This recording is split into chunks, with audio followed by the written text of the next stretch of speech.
Welcome back to the channel. In this video I explain the tablet hotel app review to see with what you're using. So to dive into it, the tablet hotel is a curated travel app that showcases stylish boutique design driving accommodation around the world. The properties are handpicked based on a proprietary the top score derived from the verified guest review, ensuring you only see quality option. The app features exclusive insider sales, discounts, and offer a coverage like support through the travel specialist.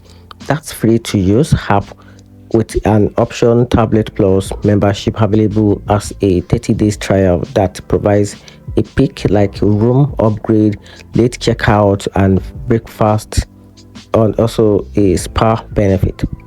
However, there are some downside in to consider.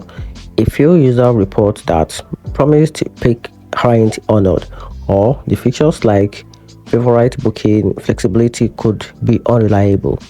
There is also no iPad specific version, and post booking support may not always meet expectation. So, especially during disruption or cancellation, the app is still worth using if you value a hand-picked boutique styles login and a personalized service, but not ideals if you need a broad availability and full reliability of benefit or more mainstream travel flexibility. And that's it.